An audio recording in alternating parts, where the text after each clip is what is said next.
Hey guys, MrPokke here, and this is most likely gonna be my last video for the Castorice Early Access server, where we are gonna be taking a look at the upcoming Memory of Chaos 12, just like how I did for Flame Weaver, Pollux, Netherwing Husk, Fairy of Souls. And yup, this enemy design looks, I just want to show it looks really manga. It looks like bro straight out came from like an eldritch horror movie with the butterflies, the trees, the branches, the little egg over here, the little flower. Very in theme with Castorice herself. And if you guys haven't seen the Castorice animated short film, highly recommend you guys check it out first, because after watching a short film, there are a lot of symbolism here. It does kind of tie together, which is like, you know, the theme of decay, rebirth, death, destruction. So do take a look at the animated short film, and now we're just gonna jump into the actual enemy itself. The actual enemy boss fight itself, it is essentially tied to the theme of dealing damage, but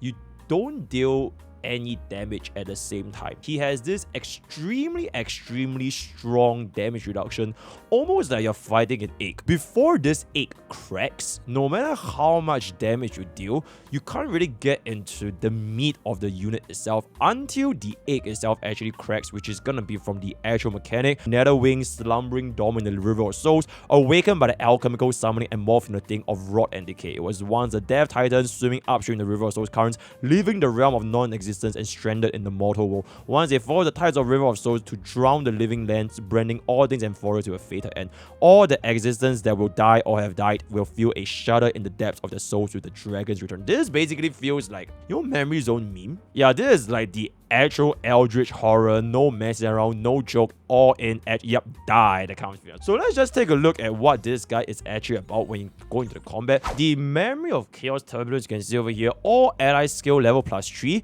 and Mimo sprite level +2. After any creator use their skill or Mimo sprite skill, one random attack target gains one random weakness they did not possess. So this is basically gonna be around the phase where Anexa comes out, which is kind of to play with Anexa's best installed environment, but it also means that actual elemental weakness is not gonna be that significant, because technically you can deal that weakness. But just because the enemy does have the weakness doesn't mean that they actually have the resistance down for that specific element, right? Just like how Firefly and Bullet, they implant weakness, they actually don't have the rest down. So you would be much better off playing the on-elemental units so you can deal enough damage, unless you're playing, you know, for example, any rest down amplifiers such as Tribi, Robin, or even Castorice itself, right? At the beginning of each cycle, MOC Turbulence deals one instance of true damage to all targets. If the target has more than 3 weakness, deals one additional instance of true damage for every additional weakness. So technically, if you're going to be doing against off element, you can deal quite a bit of damage with the MOC debuff. But let's just jump into the actual Pollux itself. So this is just going to be purely as demonstration purpose. Do all your skills and you kind of just stack it in. The Pollux, it will always open with this special technique over here once this reaches 100%, right? So this is him charging up 61%, 65%, and then this is going to land a full of blade into a 68%. The moment this reaches 100% is when your entire team will reach the 1 HP, and this will be in the enhanced area. So just taking a look at the abilities. Dream of Demise. When an ally's HP reduces, accumulates the Desperate Bubble, which is going to be the charge over here, and when you reach the limit, you enter Fragrance of Death. So Desperate Bubble is pre-enhanced state, Fragrance of Death is the actual enhanced state, and then after you remove Fragrance of Death, is going to be when the egg cracks, right? So that's going to be the weakened state. And unfortunately, this is not joke. Your damage taken is reduced by 90%. You can't really brute force your way into this unless you play to its mechanics, because you just really straight up just don't deal any damage whatsoever. Phase 1 and Phase 2, both of them have the same additional stage, which is gonna be the Fragrance of Death state, dealing massive quantum atrophy damage to all target. This damage is non-fatal and inflicts all target characters with indulging slumber. In the second phase and before this unit's end action, the toughness cannot be reduced and it's immune to any action delay caused by targets. Roughly speaking, a lot of these other things, you don't really need to care about it that much. They are basically just there for you to deal damage, as well as inflicting damage over time on your target, right? So it's a quantum atrophy damage, and yes, atrophy damage you can see over here is gonna be a fixed amount of damage that cannot be offset by shields or distributed, right? So this is going to be fixed. But if you were using a shielder, for example, like a Venturine, you can still slowly recover back the health just because of the way the design is, which is as long as you hit Pollux, you would recover health over time. When the targets lose HP, they accumulate the Desperate Bubble, and when you reach the limit, you advance and you enter Fragrance of Death, which is going to be when you go into the enhanced state, right? At the same time, remove this unit and the Long Arm Sword's damage reduction state. Alright, so they are no longer going to be receiving damage reduction, and when Fragrance of Death is dispelled, this unit will take damage and basically restore entire team's HP, right? So you're going to see how this sort of plays. We're just going to go ahead, damage the target. So every single time we're going to be doing this, you can see that this bar will build up as long as our unit loses HP, right? As long as we lose HP, as long as dealing damage, you can see that this bar is eventually going to go down. So at this particular point right here is where bro is going to be around 100%. So just going to give it a charge over here. Bomb bins in. Tribute goes in for a little bit. Blade loses HP, reaches 100%. So this is where he's actually going to action very advanced and cast the enhanced state right after this. So he's going to go for this. Activate to die in a romantic death. So this is the damage reduction, and now our entire team is going to be at 1 HP. Don't really worry about it too much, because even though you are at 1 HP, it is still going to be quite easily manageable in order to come back up to sustain, as long as you run a proper sustain unit, right? So we're just going to pop this. Alright, 3v, everything, we just let go of our skills. And eventually we can still slowly heal back up, right? Because there is going to be the mechanic you can see over here. So this bar is going to slowly go down. Attacks against Pollux or the arms, they actually help to reduce this bar and restore your allies' HP, right? So as long as you hit this guy, you are definitely going to be building up the health required eventually over time. So you can see, even though you hit 1 HP, it's not going to be that scary. And then we're just going to bring this ass back up. And this DOT does in fact trigger Blade's additional damage, which is honestly quite nice. So this quantum undispellable damage over here. When Pollux or Long Arm hits the target, applies a special unremovable DOT damage state to the target. While under this state, the higher the target HP percentage, the more damage they take. And this damage is non-fatal. So you would never ever really die from this as long as you are not going to be hit by Pollux directly, right? So as of this point, our main role right now is to basically bring this down to 0% as fast as possible. So during this time, you're going to witness break him. He's going to do all his damage. So you can see over here, this is 2%. And now that we dealt this damage, he is going to crack. So this is when the egg cracks. You can see that the egg quite literally cracks. This thing is going to recover, but we're still going to be in this state. And then we sort of just repeat this process all over again. Pop this. Pop this. Yep. And then we can essentially bring us into phase 2 following this afterwards.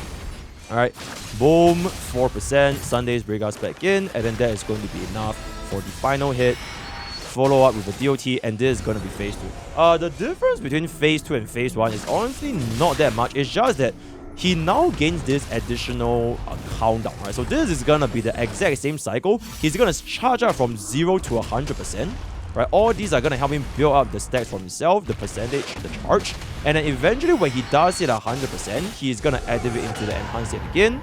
So you can see 100%, he activates. So this process repeats by itself all over again. So we're going to do the exact same thing. But this is where you have a little bit more of a scary moment, which is because you can see you cannot reduce the target's weakness. So unlike phase 1, where you can technically still do it, now you actually cannot reduce the target's weakness anymore. So you actually need to break this as fast as humanly possible. So we're just going to pop this, 5 stacks, fly back in, and you can see our damage is honestly really doing like almost no damage to his main body. But as long as this number goes down, eventually when this reaches 0%, you can basically crack and destroy him with basically relative ease, right? So we're just going to continue over here. 16% into 12%, and this is going to be the ultimate. So this is where if you cannot break in time, that was essentially his ultimate.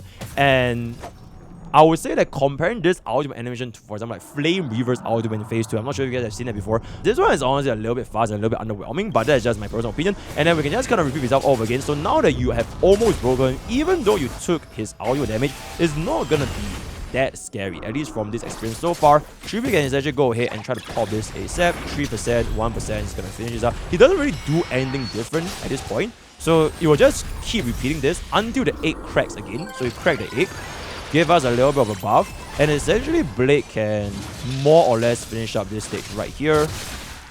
Damage with Sunday. Sunday goes back in. And then we should be able to get one follow-up. And that should be more or less game here. Oh my god. Okay, you know what? Hey, we got a deal here. Right? So that is essentially how the Pollux fight is gonna be going from my experience so far. So generally speaking, I would say the Pollux fight is something that really needs the players to play around the mechanics. But I would say it's not as punishing as compared to Naked or even Flame Weaver, where if you don't really fulfill these certain checks for the mechanics. So for example, Flame Weaver, if you don't kill the clones fast enough, especially when it reaches phase 2 and it's gonna be charging up the moon, the slash, or Naked if you can't break his spears fast enough and you can't break his war armor, it's gonna do the giant S AoE.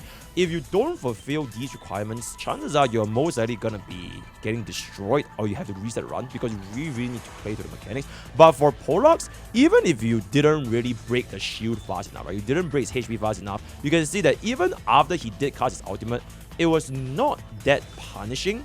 But that being said, it is technically because I was using a team that's, in this case, a lot of HP percentage means that for support as well as sustain or even for DPS, right? So a lot of concerns I think players might be facing is if you don't play into this guy's mechanics and you're thinking of, oh my god, why is my unit not doing enough damage? Or like, why is my team collapsing? Or like, why can't I do a sustainers run this? I would say try to definitely read this, but I wouldn't think this is gonna be a very difficult boss, which I kind of wanna showcase one more team before I basically wrap up this video, which is how would Super Break work against Pollux. Because Super Break, you guys have think about it just now, you have the winner's lock, especially in phase 2, right? So you can see over here, this is gonna be the team that I performed with Rappa, right? So this is gonna be a Rappa with Fuke, Rame, as well as Lingsha, which is essentially the classic Super Break team that we're getting. So everybody here is gonna be an E0 S1, except for Fuke here, which is gonna be getting a E1 S1, because all the other showcases I did showcase with an E1 Tribi, so I think it's not too fair to showcase it with an E1 Fuke. So this is going to be essentially how this will play out if you are going to be playing a Super Break variant. Because the lucky thing for us, the two branches at the side actually helps you to distribute the damage a little bit more, even if you cannot break the main body, right? So even though you can see over here, they are going to get the Witness Broken State. So when you are going to be dealing super damage, at least to the other two branches, you can deal quite a decent chunk to the actual main boss itself, right? So you can see over here, we are going to be breaking this, dealing our damage, and the first phase is usually not that big of a problem whatsoever. We do have substantial damage, especially from Wrap Up. Look at that, 959,000, and we are already going to break him instantly with no problem whatsoever. So this is going to bring us quite easily into phase 2. So the biggest question for the Super Break main is going to be, how is phase 2 going to be like, especially when he enters into this enhanced state where it's going to be toughness lock, right? So I'm not gonna you are just gonna showcase the performance right here. So he's gonna do the exact same thing, charge up his health, charge up the thingies, 55%. He's gonna slowly charge up more and more time because our unit is gonna be losing HP. Doing our Lingsha ultimate, this is gonna be a full auto, no control whatsoever. So now that we are actually gonna be reaching his turn, he's gonna cover us this with 100%. And this is where it might be a little bit scary, right? So now he's gonna cast into this enhanced state, and you can see the toughness is now locked. Alright, the toughness is now locked. But the good thing is, the branches actually don't get locked. So it's only going to be the main body. So you're still able to deal super break damage on the two branches. So from that sense, you can still start to chip away at his percentage charge. Eventually, over time, 97, even though you basically deal 0 damage to the main body. So you can see Rabbi over here, 500,000, but most of it is not really from targeting Pollux himself, but it's because we are going to be dealing damage to the branches, right? So because of this system, Super Break users don't really face that big of a concern. Even on full auto, you can see we're still dealing substantial Super Break damage against the two other side, even though the main body is going to be toughness lock. And luckily for us, this is going to be distributed quite equally between. It's a little bit like TV, except that the main target is not going to be broken that much. And you can see we are nowhere close to breaking the target, and we don't really receive that much damage in the first bit as well. As long as you run and sustain, you shouldn't face that big of a survivability issue whatsoever. And now he's going to be at 9%, and then this process will basically more or less be done the moment we do this, because that first ultimate is when now he can actually be witness broken again, right? So we can kind of repeat the process over here. Bunny flies in, goes in for the MOC debuff, hits us a little bit more, and then he's gonna do this, but it doesn't really matter that much at this point anymore. So Lingsha is gonna keep hitting the guys at the side. Unfortunately, this guy did not get implanted with the fire witness, which is very unfortunate, but luckily for us, Rappa with the E1 field is definitely gonna be more than enough to secure us the break right here after casting this ultimate. Goes back in, breaks the main body, and that is pretty much gonna be it. Breaks the target, and that is gonna be essentially a 4 cycle on full auto, right? Blade on E1 Chibi actually managed to clear this with a roughly 5 cycle on full auto as well, right? This is gonna be 5 cycle on full auto, and then for my day team, which is gonna be with Chibi and Sunday, this is also more or less on full auto, which I believe I cleared in a 3 cycle, I believe. Yep, so this is going to be a 3 cycle clear using My Day, Chibi, Sunday, as well as Luocha, also on full auto, right? So it's going to be 3, 5, and 4 for My Day, Blade, and Super 8 respectively. Castorice is definitely going to be free. You guys have seen my Castorice 0 cycle previously, so I don't think you'll be worrying about it too much. For the other team comps, I would say I'm going to be waiting for the actual live set to come out. This is just a little bit of a sneak peek to basically prepare yourself how to go up against the Pollux or Netherrealm. So with that, we have come to the end of this quick little video on how to prepare yourself against Pollux. Let me know what you guys in the comments below. Do you think it's overpowered? Do you think it's broken? Do you think it's going to be annoying? Let me know. Word of the day is going to be wholly overworking. See you guys in the Castorice actual server. This is most likely going to be my last video for the live server. All the best for my guys pools. Join Twitch, join Discord, join Twitter, and I'll see you guys next time. Take care.